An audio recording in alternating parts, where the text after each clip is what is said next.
너는 참을 수 없을 것 같아. 매번 거짓말로 흔들어 난 나를. 모든 게 다 상처로 남아 이미 어긋나버린 너와 나. 하루하루 쌓여가고 있는 식어버린 내 맘.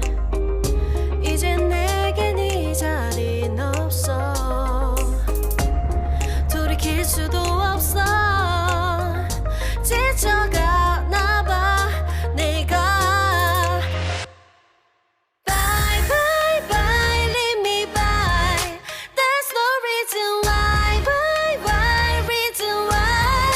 놓아줄게 널 이제는 leave me by. But you still in my mind in my mind.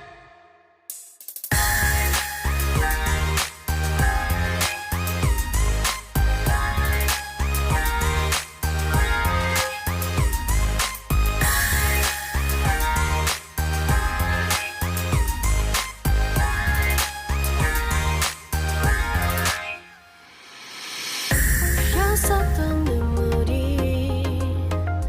이젠 아까워 견딜 수가 없는 것. 이제 너는 내 안에 없어. 후회와 또 미련도 더는 없어. 사람들은 내게 말을 해 널 잊어버리라고. 넌 절대 좋은 남자가 아니래. 나만 모르고 있던 네 모습 바보 같았던 난. Bye bye bye leave me by. There's no reason why. Bye bye reason why. 놓아줄게 널 이제는 leave me by. But you still in my mind in my mind.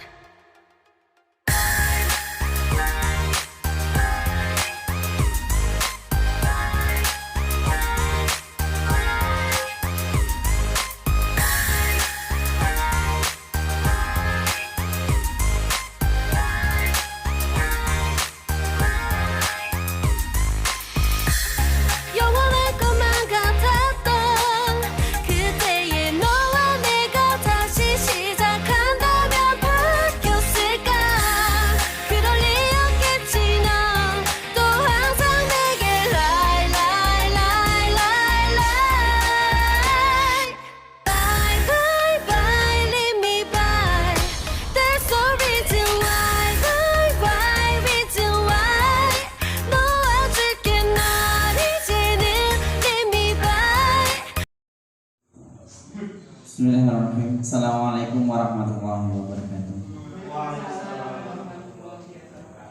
Yang saya hormati Ibu Kepala Sekolah SD Negeri 1 Surabaya, yang saya banggakan Bapak Ibu Guru SD Negeri 1 Surabaya. Pertama dan utama, marilah kita panjatkan puji kehadirat Allah Subhanahu wa Ta'ala yang telah memberikan kita nikmat sehat, nikmat sempat, sehingga pada pagi hari yang cerah ini kita dapat berkumpul di dalam sosialisasi program guru penggerak yang saya ikuti. Tak lupa selawat serta salam kita sanjungkan kepada Nabi Muhammad Sallallahu Alaihi Wasallam yang kita tunggu syafaatnya di yaumul kiamah nanti. Bapak Ibu yang saya hormati, pada kesempatan kali ini saya mengajak dan mensosialisasikan kegiatan saya dalam guru penggerak pada modul 1, karena memang nanti ada 4 modul yang harus saya lakukan, dan ini adalah awal dari program guru penggerak, yaitu pada modul 1. Dan kegiatan ini adalah untuk mensosialisasikan bahwasanya pendidikan di Indonesia ini akan dirubah, akan berubah stigmanya, karena memang pada tahun ini aja sekarang sudah memasuki dan mulai awal ada kurikulum prototipe Ini tahun 2022 oleh Pak Menteri. Oke, akan saya mulai sosialisasi program guru pendidikan penggerak angkatan 4 Kabupaten Boyolali. Ini adalah yang pertama adalah filosofi pendidikan Ki Hajar Dewantara. Ini adalah materi pertama. Ini adalah filosofi pendidikan Ki Hajar Dewantara. Jadi pada awalnya itu pendidikan di Indonesia itu diarahkan untuk seperti dulu, seperti filosofi Ki Hajar Dewantara. Yang pertama adalah dari yang sebelah kanan, itulah pendidikan dari zaman kolonial. Terus lagi ada dari kerangka KHD, terus kodrat alam, zaman, budi pekerti, terakhir sampai relevansi pendidikan. Oke, ini adalah pendidikan pada saat kolonial zaman Belanda. Jadi pada tahun ini bisa dilihat, ini adalah pendidikan di zaman dulu Indonesia sebelum tidak mengenal pendidikan, dan ini awalnya. Dan terakhir adalah pada tahun 1922 ini lahirlah Taman Siswa. Jadi ini adalah sebagai gerbang kemerdekaan dalam kita belajar membaca, menulis, berhitung. Selanjutnya ini adalah kodrat alam dan kodrat zaman. Nah, ini sekarang anak-anak itu diarahkan kepada kodrat alam dan kodrat zaman. Artinya kodrat alam itu anak itu sudah mempunyai bakat, terus sifat sendiri, sikap sendiri. Jadi kita itu tinggal mengarahkan dan diarahkan ke kodrat zaman. Misalkan pada tahun ini adalah abad 21. Jadi kita itu harus mengarahkan anak juga ke abad 21, yaitu tentang teknologi dan sebagainya.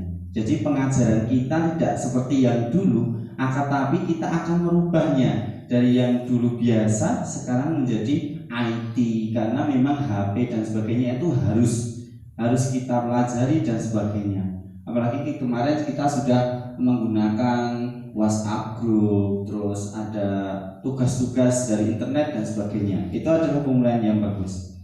Selanjutnya ini adalah budi pekerti. Nah, pada KHD ini, budi pekerti atau watak atau karakter merupakan perpaduan antara gerak pikiran, perasaan, dan kehendak atau kemauan sehingga menimbulkan budi pekerti. Jadi intinya juga sama seperti dulu, bahwasanya kita itu harus mencipta. Antara mencipta itu kognitif, terus karsa itu afektif, dan terakhir adalah psikomotor, yaitu berbentuk karya. Jadi tidak hanya kognitif toh. Biasanya kalau sekarang dikejarnya adalah kognitif terus pendidikan, tapi pada sekarang kita akan ke psikomotornya, karya apa yang dibuat siswa itu, sehingga menyelesaikan keluarga menjadi tempat yang utama dan paling utama untuk melatih pendidikan sosial dan karakter baik bagi seorang anak. Nah, ini adalah keluarga yang paling penting juga. Selanjutnya, ya, ini adalah asas-asas dalam pendidikan. Nah, menurut Ki Hajar Dewantara bahwasanya merupakan usaha persiapan dan persediaan untuk segala pendidikan hidup manusia, antara hidup bermasyarakat ataupun hidup berbudaya dalam arti yang seluas-luasnya. Nah, ini untuk pendidikan sendiri itu adalah tempat persemaian benih-benih kebudayaan dalam masyarakat. KHD untuk ini meyakinkan bahwa untuk menciptakan manusia Indonesia yang beradab, maka pendidikan menjadi salah satu kuncinya.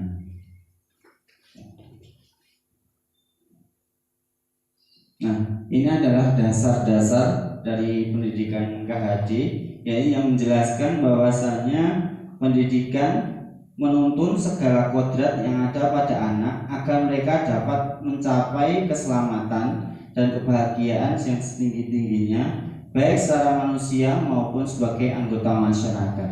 Jadi inti pendidikan sekarang, anak itu diarahkan tidak lagi dalam pembelajaran kayak dulu. Sekarang anak itu dirubah dengan kita membiarkan dia, terus kita mencari bakatnya, mencari apa yang dia miliki, kelebihan-kelebihan apa yang dia miliki, terus diolah. Karena memang kodrat anak itu berbeda-beda. Ada yang pintar matematika, ada yang pintar bahasa dan sebagainya. Akan tapi biasanya penilaian guru itu nek pintar kudu pintar kabeh, bahasa ra iso kudu dipinterke kabeh.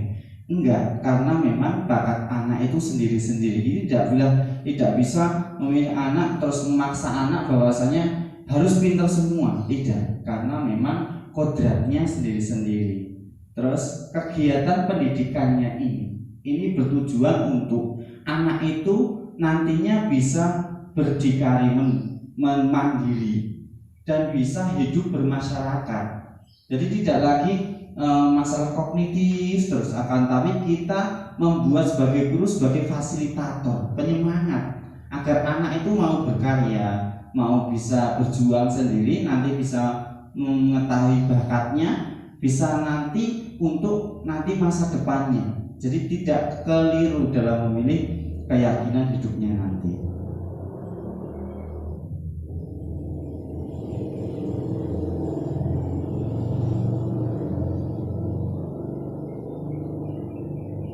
Selanjutnya ini adalah pemikiran Ki Hajar Dewantara, yaitu tentang asas trikon. Jadi bagaimana cara melaksanakan asas-asas tadi?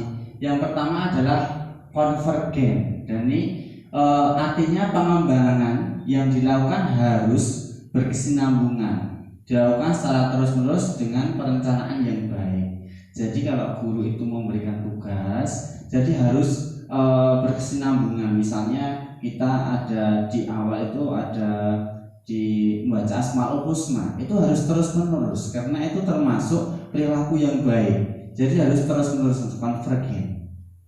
Selanjutnya kita akan lanjutkan ke continue, artinya pengembangan yang dilakukan dapat mengambil dari berbagai sumber di luar, bahkan dari praktek bahkan di luar negeri. Nah ini materi pendidikan sekarang tidak hanya kita mengambil dari buku. Memang dari dulu anak disuruh untuk mencari sendiri, akan tapi sulit. Tapi di zaman digital ini anak-anak bisa mengerti dan mencari sumber-sumber lain, baik dari internet, baik dari YouTube dan sebagainya. Karena kita tidak bisa menghindarkan anak ojo pegang HP sekarang, karena HP itu termasuk dalam pembelajaran untuk sumber-sumber pendidikannya. Jadi pemanfaatannya yang kita rubah, bukan tidak boleh memegang HP, tapi pemanfaatan HP itu untuk hal-hal yang lebih positif dengan penglihatan dan diukur. Selanjutnya adalah konventeris. Ini adalah pendidikan yang dilakukan harus tetap berdasarkan kepribadian yang ada pada dirinya. Tujuan utama pendidikan adalah menuntun tumbuh kembangnya, sesuai dengan karakter kebudayaan dirinya sendiri. Akan tapi pendidikan itu harus disesuaikan dengan tempatnya, tempat dia tinggal dan sebagainya, sehingga budaya-budaya di Solo misalnya ini tidak beralih. Selanjutnya adalah ini setelah apa yang harus dicapai dalam pendidikan. Pak Menteri sekarang menguruskan yang namanya profil pelajar Pancasila, dan ini tujuan utama pendidikan sekarang adalah anak itu menjadi pelajar Pancasila. Apa itu pelajar Pancasila? Dan ini bisa diamati bahwasanya yang pertama adalah ini adalah beribadah pada Tuhan, terus berkebinekaan global, mandiri, gotong royong, dan juga berpikir kritis.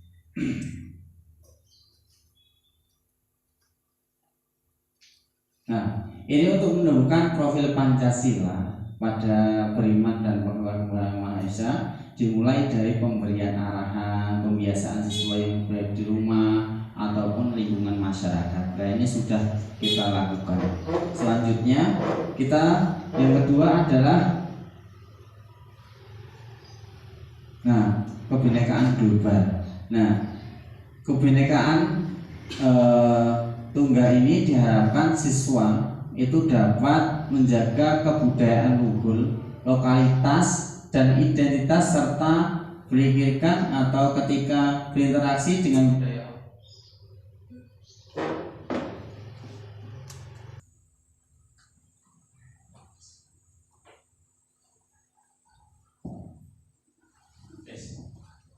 Oke, kita lanjutkan lagi.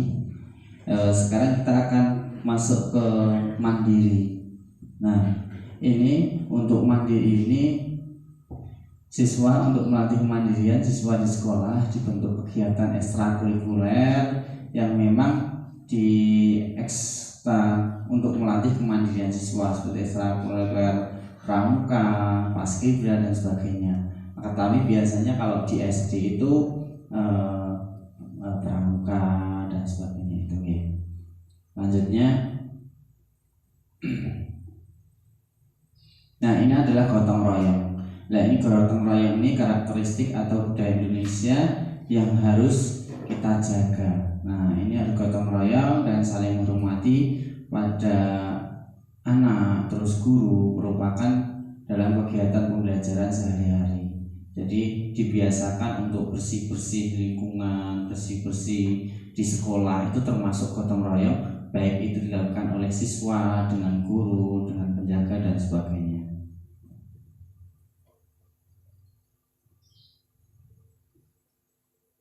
Terakhir adalah bernalar kritis. Nah, ini bernalar kritis ini bahwasanya siswa itu dapat berpikir untuk mendapatkan dan mengubah informasi menjadi keputusan atau kesimpulan yang tepat.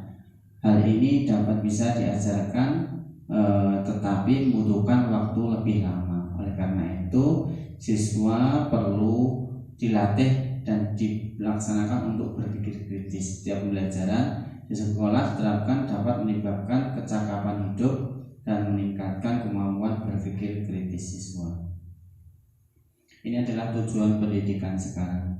Nah, ini adalah kreatif, yaitu guru berperan penting untuk menimbulkan kreativitas siswa. Jadi sekarang lebih banyak diarahkan anak itu untuk kreativitas, inovasi dalam pembelajaran, karena memang nanti guru itu hanya sebagai motivator, fasilitator, tidak lagi memberikan ceramah dan sebagainya. Memang kalau di SD biasanya kelas 1, kelas 2 ini agak berat, akan tapi untuk kelas-kelas tinggi ini insya Allah bisa dilaksanakan dengan inovasi-inovasi pembelajaran yang harus dia berikan. Misalnya di rumah itu basi untuk membuat keterampilan atau membuat kue, nanti direkam pakai HP, nanti bisa dikirim dunia. Itu sekarang seperti itu.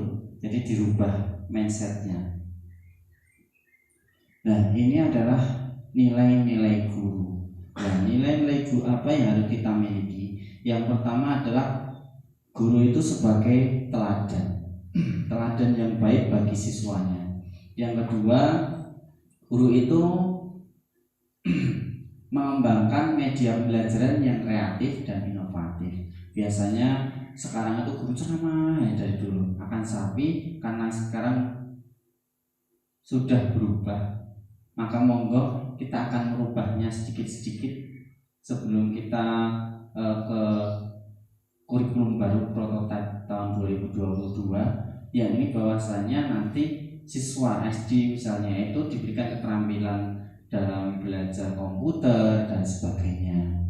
Terus lanjut adalah menuntun kemandirian murid. Jadi siswa itu karena memang guru sebagai fasilitator, cuman sebagai penilai dan sebagainya.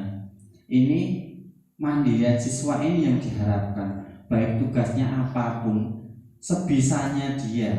Jadi kita itu hanya bisa menilai, memfasilitasi, penyemangat, akan tapi tugasnya itu sesuai dengan kemampuan siswa, tidak boleh disamakan dan sebagainya. Begitu. Karena memang guru itu tidak bisa membuat anak pintar, tidak bisa.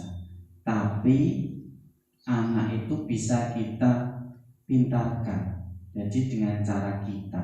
Kalau misalnya dari anak itu cerdas, itu biasanya dari orang tuanya, gen orang tua dan sebagainya. Kita tidak bisa menyamakan, kowe kudu pinter kabeh, nggak bisa. Kita nggak bisa memintarkan anak, karena kodratnya seperti itu. Akan tapi kita bisa memintarkan anak dengan cara kita memberikan tugasnya, memberikan tugas-tugas yang membuat dia itu lebih kreatif, lebih inovatif, agar dia bisa nantinya itu berubah menjadi anak yang dapat berkembang di masyarakat, berguna baik dirinya maupun baik di masyarakat mendatang.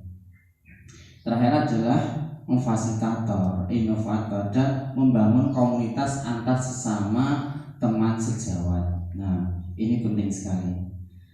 Nah, ini peran guru. Nah, ini peran guru penggerak. Nah, ini kita semua pastinya akan menjadi guru penggerak, karena memang guru itu tugasnya bergerak, menggerakkan. Jadi gurunya bergerak juga, terus menggerakkan adalah menggerakkan anak didiknya, yaitu dengan guru bergerak. Nah, ini bisa guru bergerak bagi dirinya sendiri, peserta didik, rekan sejawat, dan juga guru itu juga praktisi pendidikan, juga komunitas lain, dengan melakukan kolaborasi, terus inovasi serta pihak pada murid. Nah, ini akan menimbulkan, dan tujuannya akhir adalah profil pelajar Pancasila. Jadi itu adalah tujuan pendidikan sekarang. Kita akan masuk ke modul 1.3. Nah, ini adalah pemetaan kekuatan di sekolah. Jadi sekarang sebelum kita mengajar itu kita harus tahu kekuatan-kekuatan yang dimiliki oleh sekolah kita. Apa saja toh? Nah, misalnya yang pertama adalah sebagai guru penggerak perlu bahan dalam pendidikan. Nah, bahan-bahannya disiapkan dulu. Setelah itu kita juga harus generasi penerus bangsa yang harus dituntun. Jadi ada gurunya, terus ada juga siswanya. Terus selanjutnya adalah leader atau yang visinya motivator dan manager. Nah, ini kita adalah tugas guru sebagai motivator, sebagai manager atau leader juga. Selanjutnya adalah pemeran utama dalam pendidikan anak. Nah, guru itu adalah pemeran utama. Selanjutnya sebagai mitra dalam pendidikan anak. Nah, ini adalah kekuatan pemetaan di sekolah, baik ini sarana prasarana dan sebagainya. Kita harus tahu apa yang dimiliki sekolah kita, jadi bisa digunakan untuk mengajar. Misalnya kita punya kit IPA, itu bisa kita gunakan. Misalnya apa yang kita miliki di sekolah itu bisa kita gunakan untuk mencerdaskan siswa itu.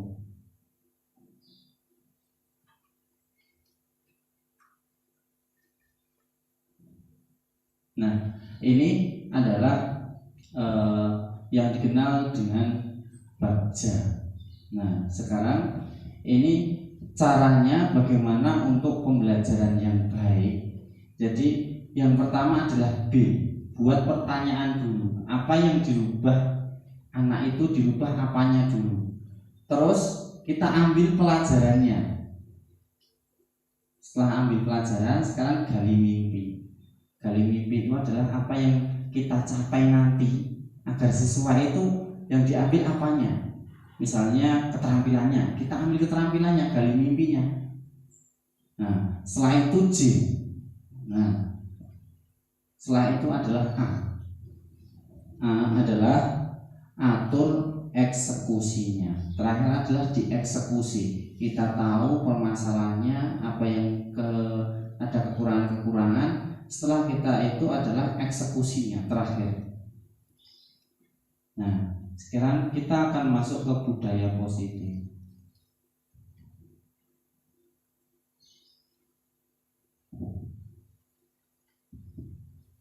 Nah, ini adalah tujuan sosialisasi adanya budaya positif di sekolah. Ini banyak sekali, ada beberapa yang tujuannya budaya positif yang ada di sekolah. Ini baik keyakinan kelas, terus guru memberikan motivasi, terus selamat agar anak itu selamat dan bahagia. Terus posisi guru itu sebagai monitor, manajer, pemimpin, leader dan sebagainya. Nah, ini adalah stimulus respon lawan teori kontrol.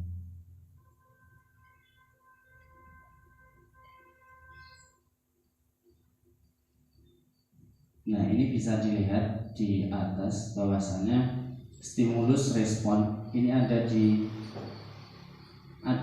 yang namanya stimulus respon tentang dunia, terus ada teori kontrol tentang dunia. Nah, ini ada sebelah kiri dan sebelah kanan.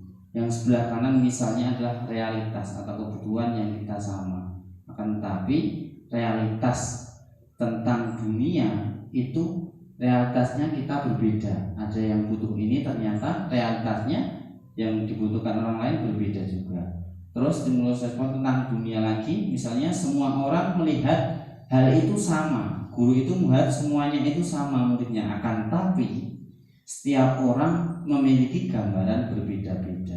Jadi anak juga memiliki keterampilan dan bagainya itu berbeda-beda juga. Terus kita coba sebelah kanan lagi, kita mencoba mengubah orang agar berpandangan sama dengan kita. Sebagai guru kita merubah, kowe kudu ngene pada aku, akan tapi itu tidak bisa karena kita berusaha memahami pandangan orang lain tentang dunia itu berbeda. Kita nilai anak itu dari segi apa dulu, seperti itu tidak bisa disamakan.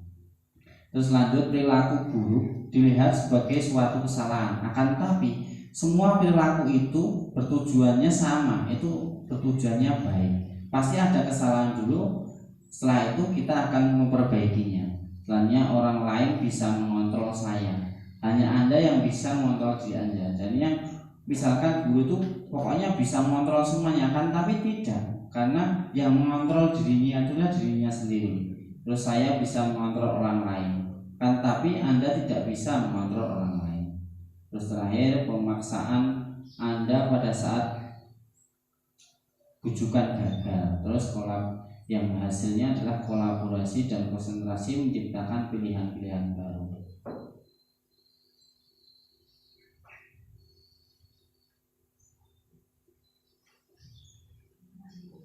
Nah, ini adalah 3 motivasi perilaku manusia. Yang pertama adalah untuk menghindarkan ketidaknyamanan atau hukuman. Yang kedua adalah untuk mendapatkan imbalan atau penghargaan dari orang lain. Yang ketiga, untuk menjadi orang yang mereka inginkan dan menghargai diri sendiri dengan nilai-nilai yang mereka percaya. Ini adalah 3 motivasi perilaku manusia. Nah, ini adalah sebelum pembelajaran dimulai, biasanya kelas itu harus mempunyai keyakinan kelas. Apa yang dimaksud dengan keyakinan kelas ini adalah seperti peraturan, akan tapi peraturan ini itu tidak ditulis, akan tapi bersifat mengekang. Misalkan keyakinan kelas ini dibuat sebelum awal pembelajaran. Misalnya di kelas naik dari kelas 5 ke kelas 6, pasti harus ada yang namanya keyakinan kelas. Keyakinan kelas ini bisa berbentuk aturan atau larangan dan sebagainya. Misalnya kalau orang dewasa tidak boleh merokok di kelas, misalnya itu. Kalau misalnya di kelas itu tidak boleh membuang sampah sembarangan. Nah, ini adalah keyakinan kelas, tidak ditulis akan tapi harus dilaksanakan karena ini keyakinan kelas masing-masing.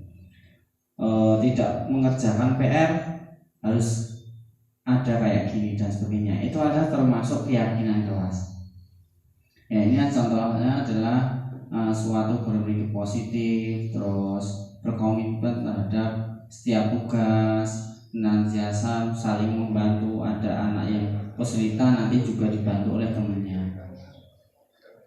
Dan ini adalah 5 kebutuhan dasar manusia. Nah, anak-anak itu juga mempunyai 5 kebutuhan dasar. Yang pertama adalah cinta dan kasih sayang. Jadi anak itu harus dicintai dan dikasih sayangi. Terus yang kedua adalah ini adalah penguasaan. Yang ketiga adalah kebebasan. Yang keempat adalah kesenangan. Dan terakhir adalah kebutuhan terhadap bertahan untuk hidup. Nah, ini adalah kebutuhan dasar manusia. Ini adalah ada 5 ini. Ini pasti dimiliki oleh semua orang. Pengen dicintai, terus ada penguasaan, juga ada kebebasan, terus juga harus bahagia. Terakhir adalah kebutuhan bertahan hidup. Nah, ini adalah 5 posisi kontrol. Nah, ini sebagai guru, yang pertama ini adalah menghukum. 5 posisi kontrol. Yang pertama adalah menghukum. Seorang guru menghukum bisa menggunakan hukuman fisik atau verbal. Nah, orang-orang menjalankan posisi hukuman senantiasa mengatakan bahwa sekolah memerlukan sistem atau alat yang lebih menekan murid-muridnya lebih dalam lagi. Nah, ini adalah contohnya pertanyaan-pertanyaan itu. Akan tapi hukuman ini tidak boleh dilakukan lagi. Nah, ini bisa dialihkan dengan berbagai tugas dan sebagainya.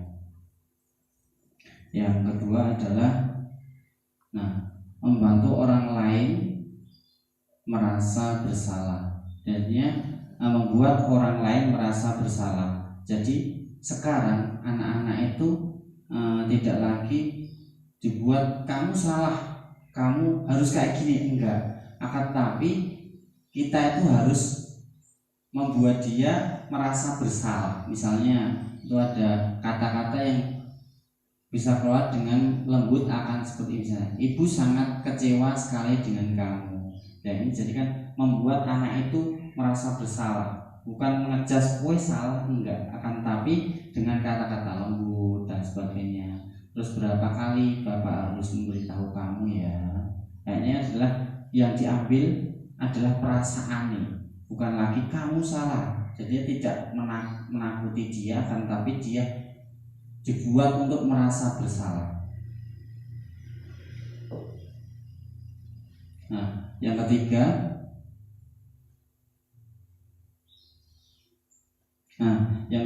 ini adalah teman. Nah, guru ini sekarang dibuat atau membuat.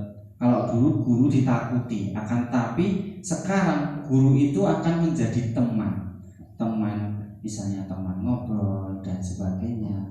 Jadi bisa tahu kekurangan anak, bisa tahu apa yang harus kita lakukan, baik itu individu maupun secara kelompok luas. Jadi kita tahu kekurangan anak apa, dan kita nanti bisa melakukannya atau tindakan apa yang harus kita lakukan. Jadi guru itu sebagai teman, bukan guru itu harus ditakuti, harus kayak gini dan sebagainya, tidak. Karena nanti malah siswa itu takut, malah gagal kita nanti. Yang keempat adalah monitor atau pemantau. Nah, tugas guru adalah sebagai pengawas. Nah, pengawas ini mengawas terus harus bertanggung jawab atas perilaku orang-orang yang kita awasi. Jadi misalnya kita itu harus tahu, kita harus tugasnya adalah pengawas pengawas, pemantau. Jadi kita bisa lihat anak-anak kita apa yang dia lakukan, apa yang telah kamu lakukan dan sebagainya. Ini adalah guru sebagai pemantau. Terakhir adalah guru adalah sebagai manajer. Nah, artinya adalah posisi monitor di masa di mana guru berbuat sesuatu bersama dengan murid untuk mempersilahkan murid untuk mempertanggungjawabkan perilakunya, mendukung murid agar menentukan solusi atas permasalahannya. Jadi apabila anak itu ada permasalahan, karena kita sebagai guru adalah manajer, jadi kita harus tahu bagaimana cara mengatasi permasalahan itu, terus menemukan solusi. Sehingga siswa itu misalnya kurang bisa membaca, nah kita sebagai manajer tahu apa yang harus kita lakukan, apa yang harus kita kurang bisa berhitung, kita harus tahu bagaimana cara anak itu bisa belajar berhitung dan sebagainya. Nah, sekarang adalah selanjutnya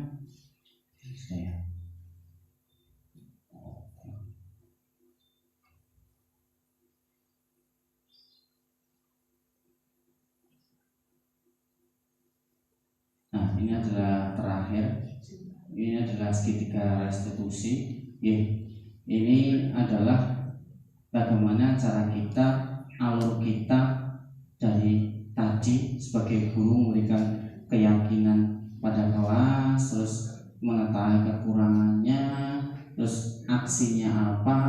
Jadi kita nanti langsung tahu nanti anak itu akan dihukum seperti apa atau diberikan motivasi seperti apa. Nah, ini adalah segitiga restitusi. Nah, pada intinya segitiga restitusi itu adalah membantu murid menjadi lebih memiliki tujuan, disiplin politik, positif, dan tadinya seorang setelah berbuat salah, penekanannya bukanlah pada berbagai perilaku untuk menyenangkan orang lain atau mengadil ketidaknyamanan, namun bertujuan untuk menjadi orang yang menghargai nilai-nilai kebajikan yang mereka percayai. Dan melalui segitiga restitusi ini, ketika murid berbuat salah, guru akan menanggapi dengan cara yang memungkinkan murid untuk berbuat evaluasi internal tentang apa yang dapat mereka lakukan untuk memperbaiki kesalahan dan kembali ke harga dirinya sendiri. Nah, ini pada intinya Bapak Ibu semua, pada sosialisasi ini kita sebagai guru harus tahu, harus mengerti kodrat anak itu mempunyai kodrat sendiri-sendiri. Walaupun dia misalnya benih jagung, misalnya benih jagung yang jelek, apabila dirawat, apabila tanah itu sebelum ditanam itu diberi pupuk dan sebagainya, itu anak itu akan menjadi pintar. Akan tapi bahwasanya apabila benih jagung pun yang paling bagus atau yang paling mewah misalnya, akan tapi bila ditanam atau tidak benar merawatnya, pasti akan gagal. Nah, pada intinya guru juga seperti itu. Kita sebagai guru menjadi motivator, fasilitator, manajer, dan sebagainya, sehingga kita tahu bahwasanya apa yang harus kita lakukan kepada anak didik kita, baik itu individunya maupun kelompoknya, sehingga anak itu bisa sukses di masa depan, baik untuk dirinya sendiri maupun untuk di masyarakatnya.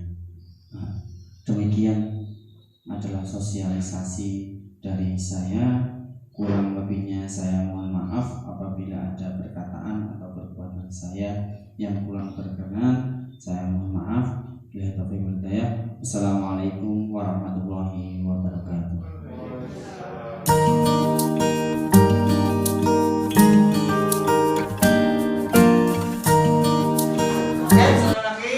Assalamualaikum warahmatullahi wabarakatuh.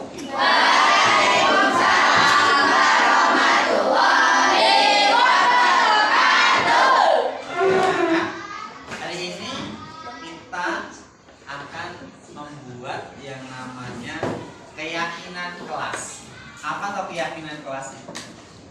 keyakinan kelas itu adalah misalkan suatu aturan ya, akan tetapi itu tidak ditulis, tidak seperti aturan-aturan, akan tetapi itu diyakini di dalam hati kalian, terus dilaksanakan.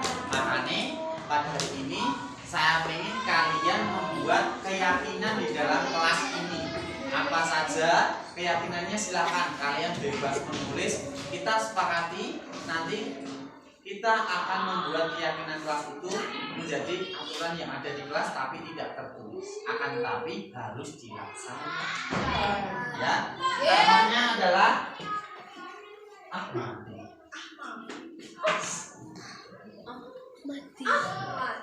Keyakinan kelas. Nah, silakan nanti tulis dari satu persatu, boleh di sini, boleh di sini, nah, di sini sama di sini boleh. Tulis. Silakan yang pengen tulis gantian dua dulu. Ayo. Oke, duduk yang lain duduk dulu. Gantian. Oke, sebelah sini. Oke, tulis.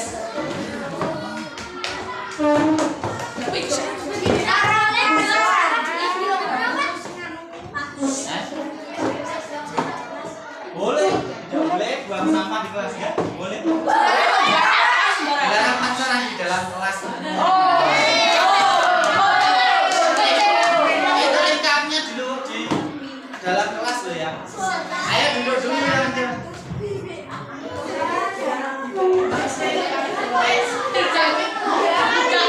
Boleh membuang otak. Tidak boleh tidak boleh buah sas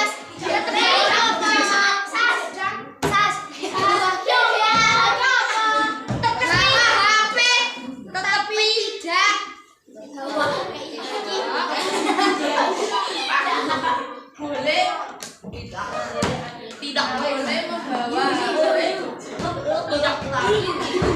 Oke, itu gantian tulis ya. Gantian. Ayo duduk